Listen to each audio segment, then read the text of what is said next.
Hello and welcome back for another episode of the Newbie Dentist Podcast. I'm your host, Dr. Omid Azami. In this week's episode, I sat down with U.S. Army veteran, host of the Big Things Done podcast, founder of Dental App Services, triathlete, and dental student at the University of Minnesota, Andrew Glover. Andrew talks about his unconventional journey into dental school, and we spend a lot of time talking about some of the topics that I've become super passionate about over the past few years. Entrepreneurship, habits and routines, and triathlons, amongst others. Andrew hosts the Big Things Done podcast where he talks about leadership and accountability and discipline. He's got one hell of a podcast voice and really puts my mumbling and stuttering self to shame. As always, I just want to thank all you listeners out there. The podcast has been exploding in popularity over the past few months with a global audience, and I'm very excited to announce some upcoming sponsors for the show, which will really help improve the quality, value, and frequency of the podcast that I can deliver to you guys. A lot of great guest interviews lined up over the next few months. So I'm really excited about the direction of the podcast is heading. And it really comes down to you guys listening and supporting the show. So again, I just want to thank everyone. If you have friends, classmates, and colleagues who you think will get value from these interviews, please be sure to pass them along. If you're a long-time listener, I just want to thank you. And if you got some spare time, head over to iTunes in the podcast app on your iPhone and leave a review and rate the show. It really does help us improve in the rankings and increase exposure. Without further ado, I hope you guys enjoy this interview with Andrew Glover.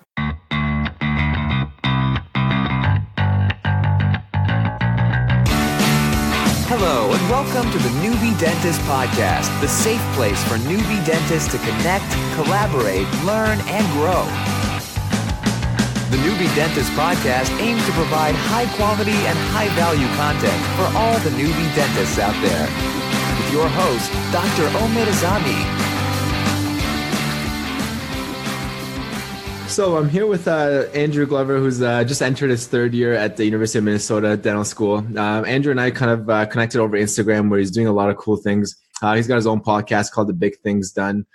And he's also started a new service for the dental app services for pre-dents trying to get into dentistry and kind of helping them out with their application process.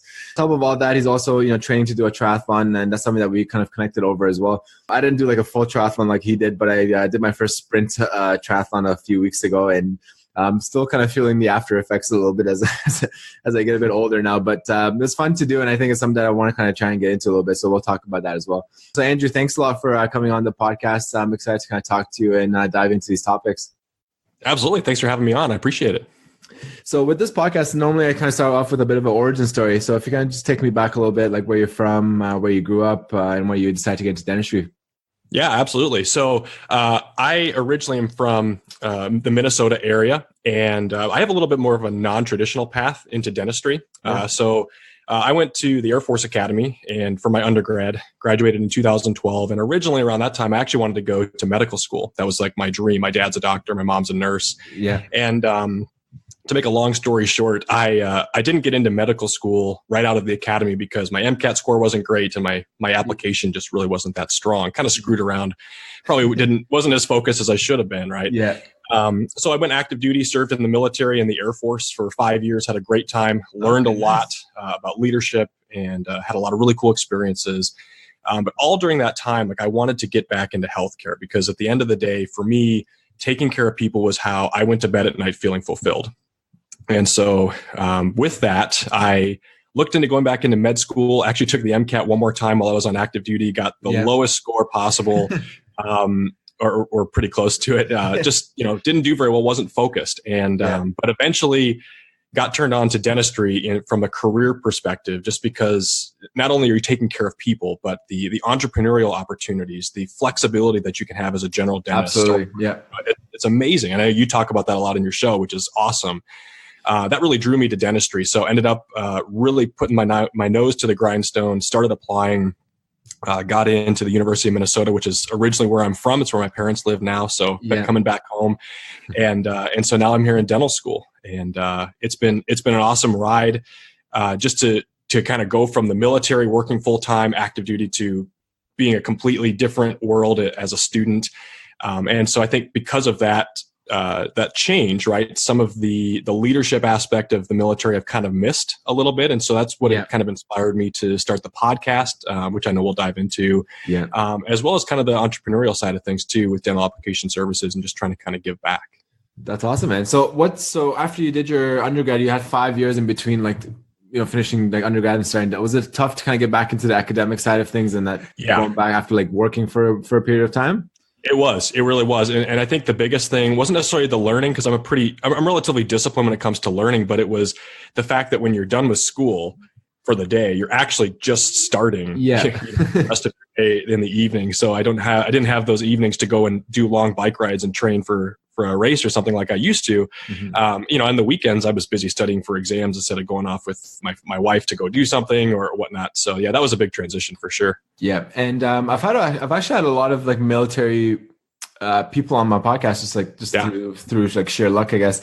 Are you doing your dental school through the military as well? Or is this like you're kind of like done with your service now? I'm done with my service for now. Yeah. So I'm doing it all on my own. We'll see kind of where the future takes me. I love leadership. Maybe I'll go back to the reserves at some point, but yeah, for now it's just doing myself and my thing. Yeah. The military guys the Navy SEAL guys are like doing really well with that leadership space right now, right? They are. Jocko and David Goggins and all those guys. I love Goggins, man. I just finished his book, like Can't Hurt Me. And that was really cool. Phenomenal book. That kind of got me going to like actually do the triathlon, because I like his like little the thing that he has talking about, like reaching into the cookie jar. Like if you've like accomplished these things, you can like when you're like in a hard place, you like just like mentally be like, I've done this, and like just reach into the cookie jar for some motivation and stuff. So that stuff's really cool. That's awesome. Yeah, love those guys. So tell me a little bit about the dental school side of things. Obviously in the US, same as Canada, same as Australia, a lot of corporate dentistry when you graduate, a lot of student loans, a lot of student debt. What are you guys hearing? What are you guys talking about amongst yourselves? Is there any like angst amongst the students, or is everyone kind of pretty confident that like things are going to just go pretty well when you graduate? Tell me a little bit about like what the mood is like in the dental schools these days. Yeah, I would say it's a little bit of both, to be honest with you. There's definitely a lot of angst, right? The cost to going to dental school is rising, no matter if you're going to a public university or going to a private school. It's high, and it's only getting higher from what I've seen and from what I've heard. The opportunities for practice, though, I think are, at least in our sphere, are pretty prevalent. And so that kind of helps allay some of those fears a little bit. Yeah. I would say, at least in my class and from my experience, which is obviously very limited, there's not a lot of exposure to the private, setting up a private practice and running a business, right? And I know that I've talked to a lot of other dental schools who maybe have a better option or better education than that, and some that don't. And so I'd say that is kind of a concern as well. How do I start a business? How do I make sure I'm joining a practice that I'm going to jive really well with? And what do I need to be looking for when I sign a contract? And I know those are things you learn. And I know obviously you and many other dentists out there, you've lived that. But that's definitely something that we're thinking about right now as dental students. Okay. And what about like specializing and stuff? Is that something that people are like really interested in still, or is it just because of the financial side of things it's becoming less and less a feasible option to do? I think there's still a lot of interest in it. I think it really depends on the school that you go to, though, because I'll say, at least at the University of Minnesota, specialties, they're not looked down upon, but they're definitely not encouraged as much. Okay. And that's been something that's kind of frustrated me a little bit is, we have all the specialties at the U of M and they're great programs, but we're basically only focused on general dentistry, and obviously certainly nothing wrong with that. That's a great thing to go for. But if you're interested in specializing like I am, you really do have to take the bull by the horns and do it all on your own. And so maybe there's some benefit to that, but I think there's a lot of interest in specializing. I think some schools maybe do it better than others. And what do you want to specialize in? Well, so actually, I'll give you a little bit of credit here as I've been listening to your podcast and following some of the social media folks. Perio is actually kind of what I'm interested in. So the interview, Dr. Phil Warren, he's doing crazy things, so that's awesome. I think Perio's a good future. I think obviously like implants are a big thing. The soft tissue stuff is like important for me. Like I wish I kind of knew more. When I was going through dental school, I thought perio were just like doing like scaling a root to brine min. I'm like, I don't want to like do that all day. It's like even like now I think I still thought that truly, and then he's like, no, we have like hygienists like do that anyways. So like same as right. And then they just focus on the surgical side of things, which is kind of cool. So yeah, I think perio is not a bad option at all. So you would you like, Because I know in Canada and in Australia and stuff, for example, when you finish dental school, you got to work for a few years before you can actually apply, like be eligible to apply. Yeah. Whereas I know in the US, I have friends of mine that actually did dental school in Canada and went straight to the US after graduating and just like straight into the residency programs. So is that what you're hoping to do? Just go straight through, or? That would be nice. Yeah. I think there's definitely a lot of benefit to working before you go to a specialty. I've had a lot of conversations, but yeah, ideally it would be going straight to a specialty. I've worked and done things outside of dentistry. I'm ready to just achieve my dream and get on the path and go. And it's interesting because you're such a entrepreneurial minded, like that you would go to a specialty. I wouldn't have picked that because you wanted to get into general practice and just like hire a periodontist, but right. Well, and so it's interesting because I see, and I mean, obviously as a dental student, right, very limited understanding of dentistry as a whole, but I see perio as just an entrepreneurial rich opportunity because perio is kind of from my perspective, it's one of these specialties that is morphing and changing because obviously there's general dentists who are placing implants and there's many things that perio used to be only known for that many other people are starting to pick up. And so it's forced perio really to kind of clamp down and figure out what their niche is, whether that's a different practice model or doing same day implants or anything like that. And I think that's an awesome opportunity. I want to be a part of something like that. That's maybe the entrepreneurial side of me for there. Yeah. I like that you've thought about that and it's playing a role in your decision. So tell me a little bit about your podcast, Big Things Done podcast. When did you start that? Like, why did you start that and how that's going for you? Yeah. So I started the Big Things Done podcast back in April of 2018. So just over a year ago. Yeah. And it's been awesome. I've been learning a lot as I go, as I know you have been as well, right? It's the reason I started it was because I felt a very big gap in my life when I went to school, because in school, you're only focused on yourself. You're only focused on getting to class, getting the grades you need, and that's it. Now I'm the class president of my dental school class, right? So I do a lot of leadership stuff as well, but I wanted to continue to provide the leadership experiences just that I've learned to other people and to try to build into other people, because what I've learned, I've found is very unique just in my experiences. And I wanted to share that with other people as well. So primarily I focus on personal development and leadership as well. So it's all about building the best personal life that you can to set yourself up for success. It's about learning how to solve problems, because a lot of times we don't learn actually just how to approach a situation and try to come up with a good solution. We like to blame other people or whatnot. So I like to really talk about how do we solve problems, and then obviously the leadership side. I got to give a lot of credit to Jocko Willink and his books, Extreme Ownership. Right? It's a great book. Really subscribe to that. Yeah. And I try to live that out as class president, but then in my podcast as well, just little snippets here and there about how do we live better lives as leaders personally? How do we organize our teams, whether at our workplace or at a charity event, and what can we do personally, really, to just make ourselves max out our full potential, which is how I define success. That's awesome. So tell me a little bit about the personal side of things first. That's something that I'm really interested in as well. But I'm really big into all these like self-help books and trying to get my like morning routines and all these things down. Something that I'm working on. I just read it's called the 5 a.m. Club. Robin Sharma just wrote it. I'm not waking up at 5 quite yet, but I'm waking up early. I'm waking up earlier now, like on my work days, and I'm like start like journaling and like meditating and stuff, like nice headspace. And obviously like exercise and stuff. Like I've always done that anyways, but I haven't done like that mental side or visualization side or like journal side of things often. And it's been cool. I'm only like maybe 8 or 9 days in now. And, Robin Sharma talks about in that book, like, 66 days, like 3 months roughly to like ingrain a habit to make it like an automatic kind of thing. So tell me a little bit about what you've kind of learned or what you're actually like putting into practice for yourself. Yeah, well, you hit it right on the head. My morning routine is probably the foundation for everything I do. And so I wake up at 4:45 every morning, and that's not like a magic time. Like I don't think there is no magic time you have to wake up. But you have to approach your morning with a mindset of you need enough time to get yourself ready for the rest of the day. And so that's how I like to approach it. So for me, I need about 2 hours from when I wake up before I head out the door to school. So I'm ready to go. And so what I focus on is I do kind of a devotional. So it's a little bit of spiritual, but it's also just mentally focusing and centering on what is really important in my life, making sure that that's grounded.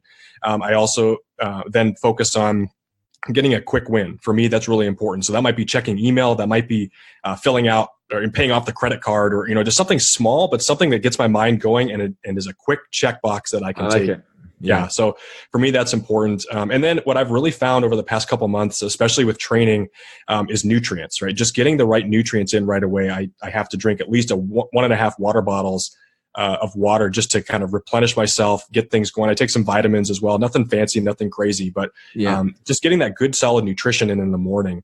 Those are kind of the big things that I like to focus on. It takes me about 2 hours to do, and I'm ready to roll. Yeah. And then you're pretty good for like, what time do you go to bed then normally? I feel like that's like the one side that people don't talk about. It's like everyone's waking up at 5, but like what time do you go to bed?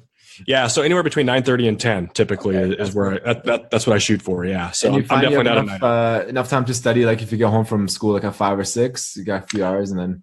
Yeah, well, I do. And I think the reason for that is because kind of the next thing I would say from a personal perspective is I manage my time like no other. I am extremely strict on how much time I'm spending and cutting out the waste. I'm studying flashcards on the train on my way to school, right? I'm, my lunch break, my wife and I, we meal prep. I might eat for 15 minutes and I'm studying the rest of the time. And I'm trying to use every ounce of my time so that, I can go to bed at 10 and have that 6.5 hours of sleep that I need. So, I carry a little notebook with me. I made them for my podcast as well. And I keep all my tasks there. I track them. And I think that's really important because, as class president, I've got a lot of stuff that people tell me, hey, could you go do this? Could you do that? And I've got to keep it all, keep track of it all, prioritize and execute. And so that's the motto I live by. I love it. And how about the leadership side of things? Tell me like what you've learned from the military and kind of how you're applying that to your like day-to-day like work and as a class pres. Yeah.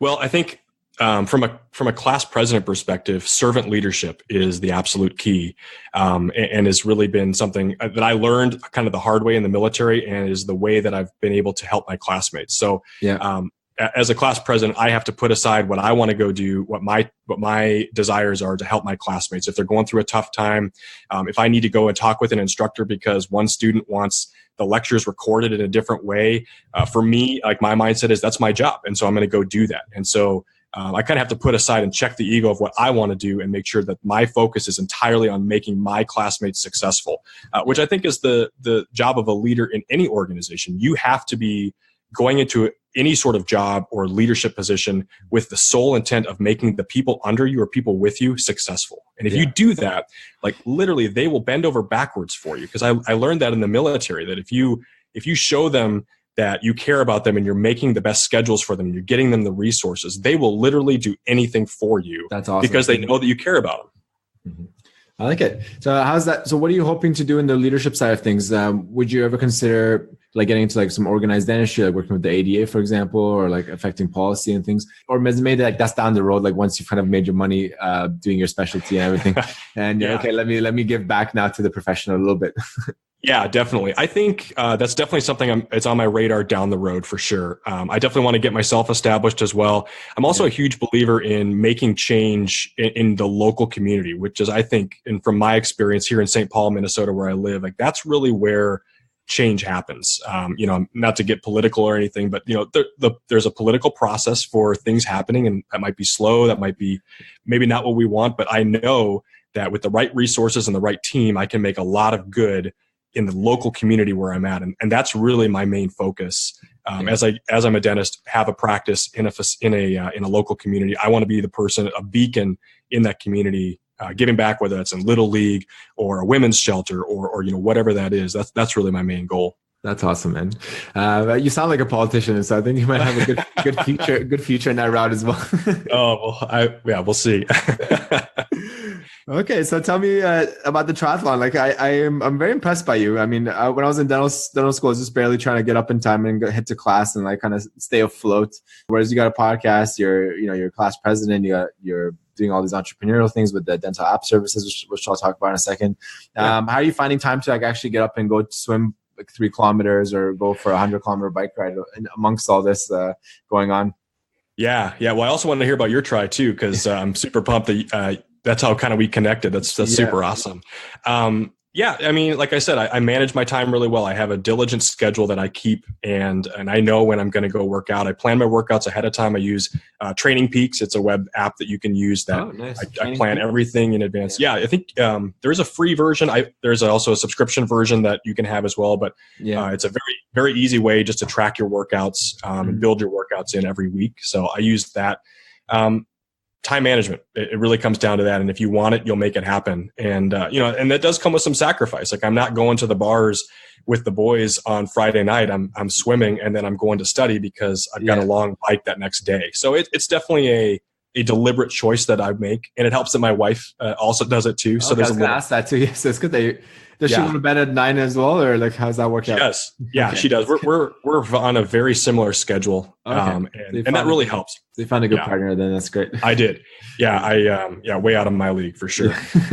Is she in dental school with you, or she's not? No, she's a CPA, and so she has a very busy life as well. And we kind of see each other off at 7:30, and then we'll maybe see each other again at 6 at night. So. It works out really well. It's so helpful to have somebody who, just like-minded, and whether it's a spouse or maybe it's another friend. There's a couple friends I have in dental school who have similar interests, and we happen to hang around each other a lot, and we inspire and encourage each other. That's the best thing. I think it's Mark Costas always says that it's like and it's not his originally, but like you're the average of the 5 people you hang out with the most. And I'm like a huge believer in that. So if you're around like positive people, they don't even necessarily have to be entrepreneurial, but if they're like positive and like send out like encouraging vibes and stuff, that's always like goes a long way versus like negative people just like, oh, you can't do that or you can't accomplish that. Oh, you're totally right. That's not helpful at all. Okay, so the triathlon, for me, in dental school I did like a marathon with like one of my good friends who was in dental school with me. That was like 5 years ago, and I was like, okay, I'll do one, then I'll do another one because I was 25 at the time. So I was like, I'll do another one when I turn 50. So now I turned 30, and I was like, man, am I still like fit? Can I still like few things? Like I was full of like active, like working out and stuff at the gym, but I was just getting bored. I didn't have and I'm very like goal orientated. If I didn't have like a goal, I'm just kind of floating along, just like what's the point of me working out apart from just trying to like put off like being miserable and old. So I started training for it. It was like 5-week decision. I had 5 weeks before the race, and I took like swimming lessons when I was a kid, but I hadn't swam since like I was like maybe like in grade 4 or 5 or something. Right on. So I went to the pool. And I couldn't do a one lap the first time. Like the breathing is messed up. You're like panicking in the water. And luckily, like my friend who did the marathon with me, he's done a full Ironman. So he's like pretty, he knows his stuff. So he came with me to the pool and he's like, okay, do this, this, and this. And then surely like over the next few weeks, like kind of things calmed down a little bit to the point where I was like, okay, I'm not going to drown out there in the ocean when I go. So, nice. Did you swim in the ocean? It was open water. That's like probably the scariest thing I've ever done. So it was pretty sad. I didn't like by any means like have a good time or anything, especially in the water. I think it was like probably the last one out the water. So I was like in the first cohort just by luck. So I'm swimming, like I get hit the first time as everyone goes by. So I'm like kind of like, and then there's like a moment of calm. I'm like, okay, it's fine. And then the next wave of people goes by me and I get hit in the face and like everything again. So I think it was about like 4 waves of like people that like hit me in the face as they went through until I got out of the water. But yeah, once you hit land, you're like, okay, I won't die. At least I'll just kind of finish the race now. So there you go. Yeah, it was great. So tell me about dental app services. That's something that you started off recently trying to help out. Like you said, it's all about community and giving back. So I think this is another cool thing that you're kind of doing with the same theme there. How's that working out? How are you approaching students? How are you kind of getting clients for this? Yeah. Well, so like I mentioned in the beginning, like I had a very non-traditional path to dental school, and I had no idea what I was doing when I applied, as many people, are in a similar boat as well. And so I just wanted to help give back, especially to a couple people who I had kind of known just from social media, who I was talking with, who were in a similar boat. They had, multiple years separated from school, wanted to get back into dental school, and they had trouble specifically trying to figure out how do they package all the things that they've done and who they are, especially out of school. How do they package that into an application that is appealing? And so I came alongside and said, hey, well, I think I can help you, because I had to do the exact same thing. So that started to grow. And so I put what they call it a gig on Fiverr.com. And that's where all my stuff is right now. It's super easy to log on there, and you can find me dental application services.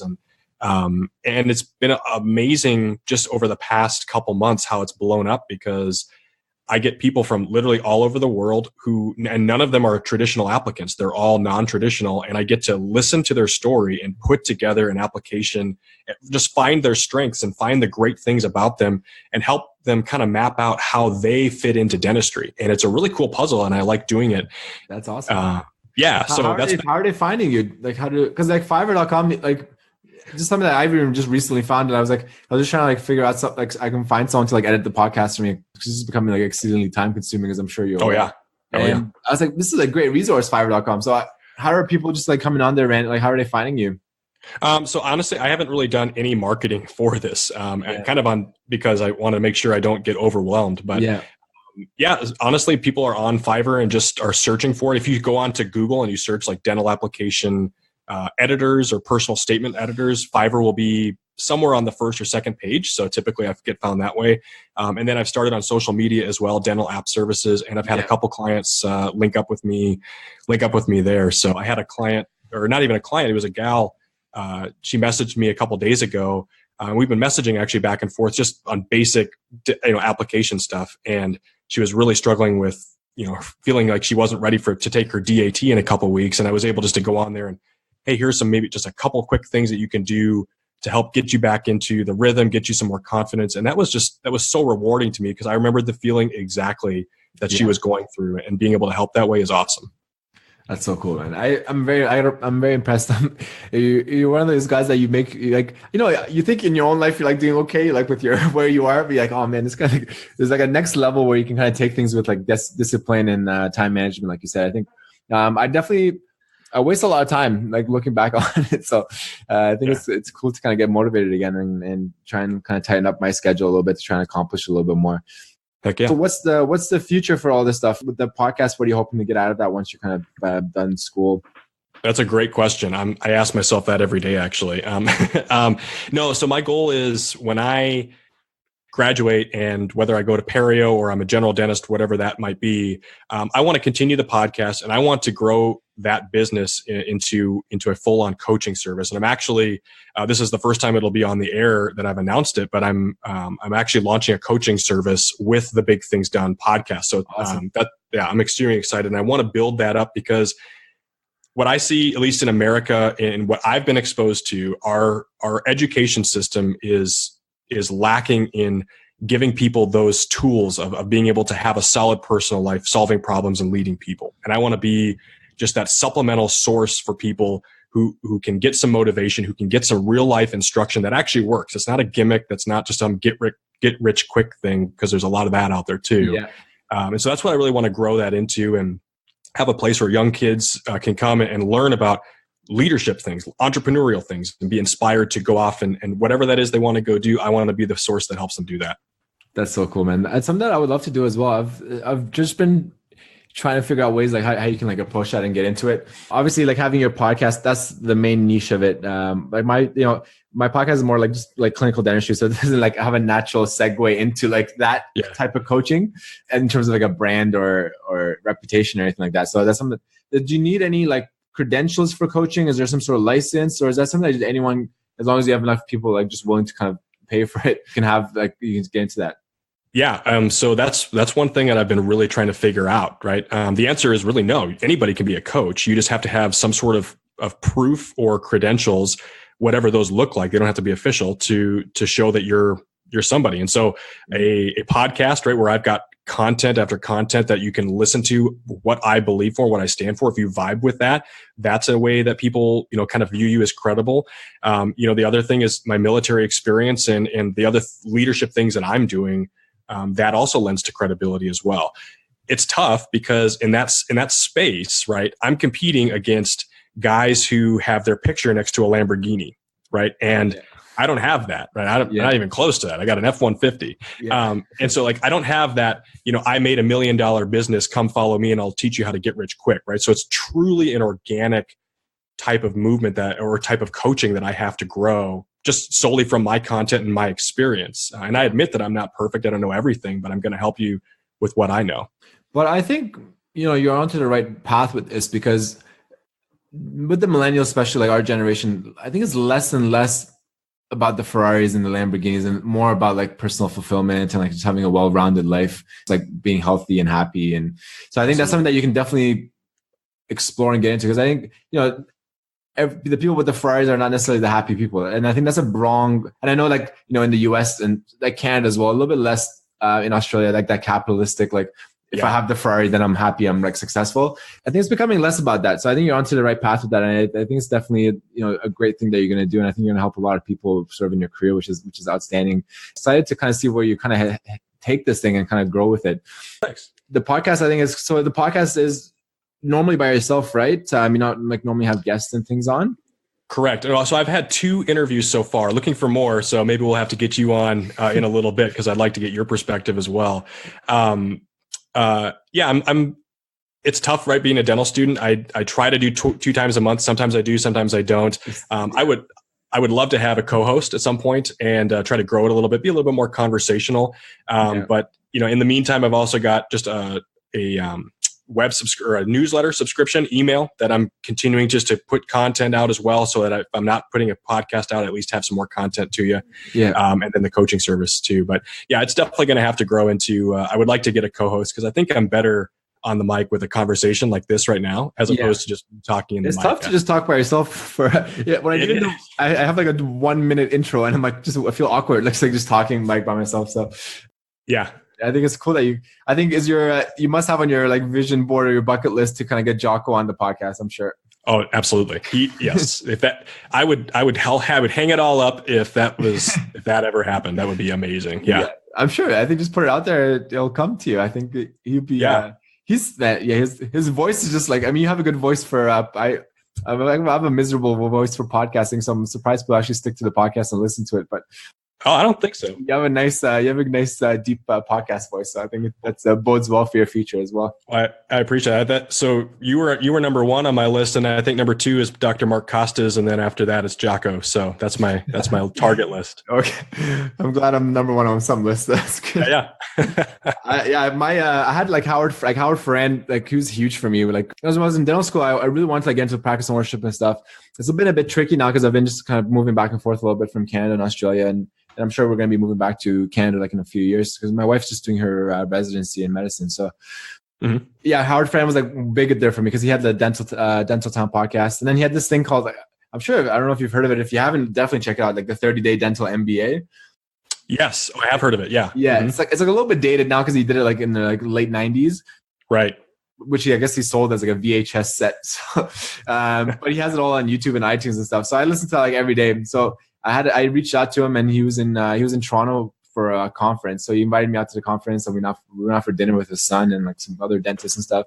And then he invited me on his podcast. So that was like a really cool, like early like win for the podcast. Yeah. Now Mark Costas would be nice to get on as well. I've been trying to kind of reach out to him a little bit. He's so busy though. He's got like just like a million things on the go. So it's amazing. Yeah, he's a stud. So one last thing I kind of want to ask you a little bit, and this is actually just for like selfish reasons to kind of like try and see how you approach it. You got a lot of things on the go, right? And everything that you're doing kind of takes some time and commitment. How do you make sure that you're like actually doing 100% in each thing and not just kind of like half-assing everything, so that like, it's easy to like just dabble in a lot of things and like nothing really goes anywhere. How do you kind of make sure that you're actually, everything that you're doing, you have enough resources or bandwidth available to like optimize that? Yeah, that's an awesome question. Something that I struggled with a couple months ago, and actually did a podcast about it. But so I think there's 2 things for me. Number 1 is I have to check my attitude. If I'm not getting joy or feeling like I'm putting my 100% effort into something, it probably means I'm too busy, or I'm just not doing the right thing. And so I have to either pull back or not go after something. And I've had to check my attitude a couple times, even with the podcast actually over this past summer. I just wasn't getting a lot of joy out of it. And because of that, I don't think the episodes were that great. So that's kind of a mental check that I have to do, just to make sure that I'm doing the right things. Because if my mind's not there, then nothing's going to happen right. The second thing, it really comes down to, again, is making sure you have the time to do that properly. My wife will tell you this, I am very good at squeezing things in when I don't have enough time, and then I rush them. And so that's where that task list comes in again, and just making sure that whatever I say I'm going to do, I make sure I have enough time. If I don't have enough time, then I need to reschedule my day because I have the power to do that, right? I mean, like, I used to not think that I had the power to do that and I have to do everything right now. No, you don't. You can schedule things out. You can move things around. Make sure that you have the right attitude, the right resources for yourself personally, mentally, and then set yourself up for success every day when you plan out your day so that you're giving yourself enough time and focus to be able to do something. That's how I approach it. And has there been a project or a task that you started that you did that attitude check and you're like, that's not for me, and kind of stopped doing it? Yeah. Actually, this past summer, I wanted to start roasting coffee because so it's weird, right? Right around the time that I started to not just have the mental capacity to want to do the podcast, I was like, I want to get into something else.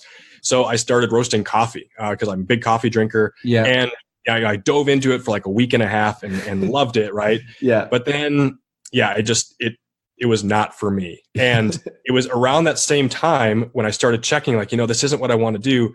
The opportunity for dental application services basically became available. And so if I would have stuck with that, right, if I would have only held on to the coffee thing, I would have probably lost that opportunity with dental application services, but I didn't. And I checked myself, say, okay, I can back off from this. That's okay. I give myself permission to do that. I'm going to go pursue this other thing, give myself enough time and try it out and make sure it works. And it's been great. And I absolutely love every second of it. Yeah. The coffee roasting thing, was that something just for your own, as a hobby, or is that something that you were hoping to like start like your own? Is that an entrepreneurial thing as well? Dude, that was an entrepreneurial thing. Absolutely. Yeah. Oh yeah. I had a logo and like I was ready to sell it. And and so I was researching, all the licenses I needed to get. And so you're sourcing coffee beans yourself? Like, oh yeah, you bet. Yeah, so I was sourcing them and had a bunch of them in right behind me over here in the studio. And like, it was, I was going over to my parents' house and roasting them on their rotisserie grill. Right. And trying to figure out the temperature profiles. And it was fun. I learned a lot, but I also learned that coffee roasting just isn't the career field for Andy Glover. And that's awesome. So in the space of a week and a half, you went from like thinking about coffee roasting to like actually sourcing coffee beans and roasting them with the logo. Oh yeah, absolutely. Yeah. It was summer. Yeah. It was summer break. And so I didn't really have a whole lot else I was doing. And absolutely. So, and it slowly kind of fizzled out and dental application services took off. And the sad thing is, not the sad thing. The funny thing is like literally 2 weeks ago, I was talking to my best friend. He's a lawyer in Toronto. He does like corporate law and stuff. And we're saying we should like make a coffee brand. Like there's no like good branded coffee beans like in Toronto that people go to. That's why they said that. Yeah, so maybe we'll have to contact you for your trade secrets, and absolutely, you can have them. Yeah, I've given it up. Yeah, I think that's the entrepreneurial, the dark side of entrepreneurialism is like any hobby is a business. Like you can't just do something for yourself just to like get out of it. You're like, how do I make money off this eventually? Yeah, my wife absolutely drives my wife absolutely bonkers. Yeah, because I'm always that way, right? Always thinking about it. But the cool thing is like giving yourself permission to just try something, right? And just go out and just see if it works. And, I had to save up a little bit of money to buy the roaster and buy some beans, but, go out and give it a try and see what happens. I love that kind of thinking. I think we need more of that. Yeah. I think that first step is hard and not many people do it, right? Right. But I think something that I'm trying to figure out now is like that. Also, that second step is hard.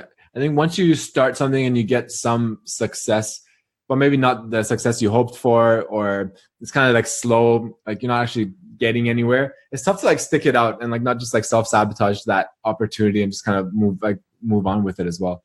So I think that's it's a tricky component of like entrepreneurialism as well. It is, yeah. So that was like I struggled with that with the podcast, right? And I'm still kind of trying to get through that now because like when I started the podcast, I was hoping I would have like 1,000 downloads, right? Like right away. I'm sure there's this amazing nebulous audience who wanted to listen to my stuff. And obviously that never happened. Yeah. And it took some mentoring and just some research and talking with other podcasters.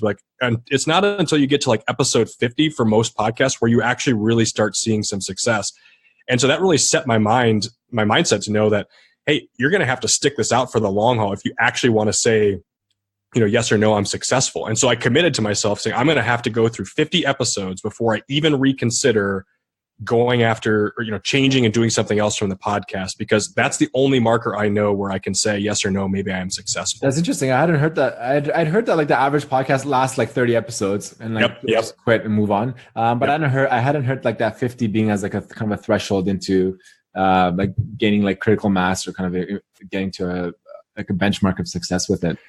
Yeah, at least that's what I've been told. Maybe other people have something different. I'm sure you have something different, but that's that's what I've been told. Yeah, that's what I'm going for. That's awesome. Yeah, I'm very impressed, man. I'm very happy we connected. I think we have a lot of things in common, and I think I certainly have a lot to learn from you. So I think if you set up the coaching service, I might be client number one for sure. So I like to kind of end these things with a bit of a rapid fire. So we'll kind of get into that if you don't mind. Heck yeah. What's your favorite pizza topping? Oh gosh, it's the everything pizza. Most likely meat lovers though. If you got meat lovers or you just have like a garbage pizza, I'm all in. Yeah, I love a good garbage pizza. It's great. Oh yeah. What's your favorite like musician or artist or band? Ooh, that's a tough one. So I like a lot of different types of music. And I'm very much of like my mood drives my music. If I'm studying, I have like Craig Shakiso. He's a jazz artist, Nice. and I absolutely love him. Yeah. If I had to pick just like an all out one, probably George Strait. I'm kind of an old school country music kind of guy sometimes. So yeah, I haven't heard that, but I'll have to check it out. Yeah. In your triathlon, what's your favorite discipline? Oh, the bike by far. Love the bike. Yeah. Love the run or love the bike. The swim is pretty good. Absolutely hate the run. Hate the running? Hate it. Yeah, I think for me, I like the run the most. Like I guess I'm my like strongest of the three. Yeah, the swim is never again. Yeah. So I guess you haven't done too much clinical dentistry yet, but what's like one procedure that you kind of hate doing? Maybe in pre-clinic or... Well, the one in pre-clinic by far, it's the inlays. That's just for me, I can't seem to understand. Well, I mean, I do pretty well, but like, it's just hard for me to visualize getting the divergence right. And, you know, whatever, for us, we're trained, like 6 to 12 degrees of divergence. I don't know what 6 to 12 degrees of divergence looks like on tooth 19, but the inlay probably by far. Hard to measure. If you weren't in dentistry, what would you be doing? I would probably either be back in the military or I would be doing some sort of leadership program management consulting.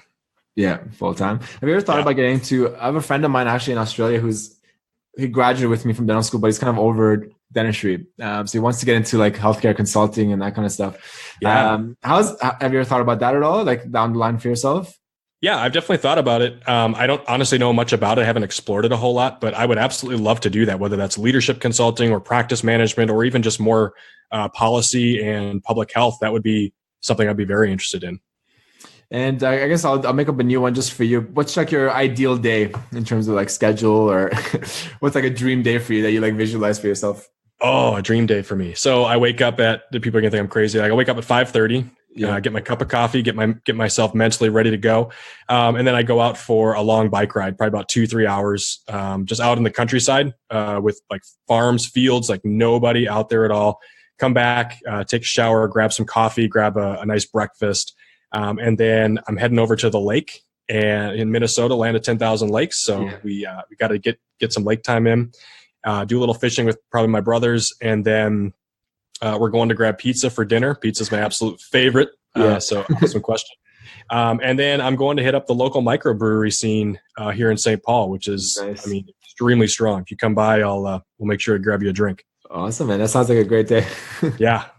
Perfect, Andrew. Thanks a lot for coming on the podcast. I look forward to kind of following your progress as you go through third year now. I know it's going to get a little bit hectic and a little bit exciting as you start seeing patients and start doing a little bit more on real life patients. So I think obviously you're going to go from success to success. So it's going to be exciting to see your journey. I appreciate that. Thanks for having me on, and it's been awesome. So looking forward to seeing your journey as well. Thanks, man. I appreciate it.